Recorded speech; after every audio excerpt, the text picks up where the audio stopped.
My sister Crystal and I were sitting down this morning and we had the idea of explaining a video to show you how you can pay off your own property in the next 15 years. Now, off camera, I was just saying to Crystal that I wish I had a bloody followed through on this on my own, because I would own my own home and I'd be closer to financial freedom by now. But lesson learned. In this video, we're going to explain 3 super simple ideas and tactics that you can use now to get yourself in a way better position much sooner.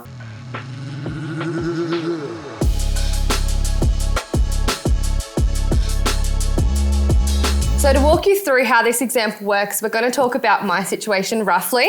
So we're going to go with $1 million property and a $200,000 cash deposit. We understand not everyone has that sort of cash deposit on their home, but for today's example, we're going to go with, if you own $1 million property, you put down a 20% deposit, you're left with $800,000 debt on that home. And we're going to go into how you can then, over 15 years, get to a position where you've paid down the $800,000 debt. Which is actually crazy when you think about it, because, you know, like most people are earning regular incomes and the thought of paying $800K off in 15 years is super daunting. But let's talk about the first simple thing that most of us do anyway. So if you set up your loan as principal and interest, automatically over a 15-year period, you're going to pay down roughly 30% of that loan amount. So Ben and I have worked it out on around $24,000 a year of principal that you're paying off that particular property.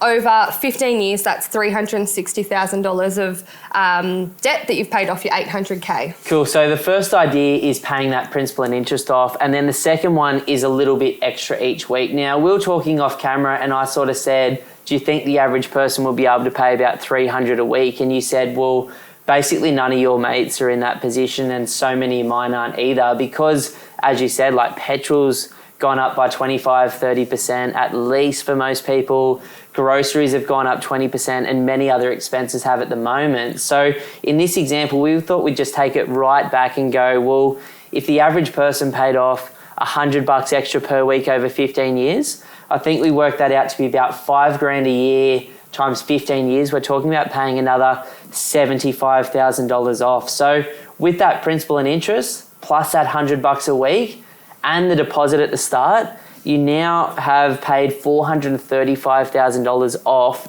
over the $800K without even getting into the next thing we're going to talk about. The third idea that we had is having investment properties that you can use to hold over that 15-year period and sell at the end to pay down the remaining debt. This is something my husband and I are looking to do as well. I guess buying today, holding over the long term and selling will hopefully give us the opportunity that it's gone up enough in value to pay down the remaining debt on our own home. So Ben and I threw around some numbers. If you were to buy a $500,000 property today with 4.8% growth over that time averaged out per year, you got about $1 million property in 15 years time. So once you've held that property for 15 years, you've paid principal and interest on the investment property, you also had a deposit on the way in that you've put down on that property at the same time. After 15 years, you sell that property for $1 million. You pay the remaining debt down, you pay your exit fees and you pay your taxes. That is the way to pay down that remaining $365,000 that you've got left on your own home. Epic. So this super simple idea of how to pay off $1 million home is a bit of a cash deposit when you buy the property, principal and interest for 15 years, $100 per week off the property, and then buying what we call a partner property. Hopefully that property doubles in value, which historically speaking it should do.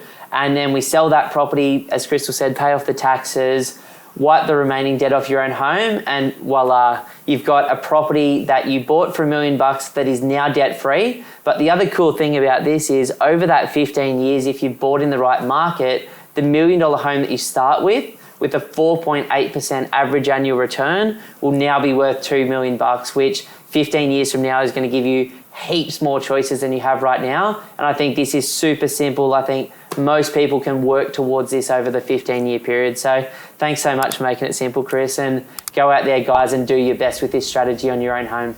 Woo! That's a wrap. That's a wrap. That's cool, bro. Yeah. Oh, sweaty. So sweaty.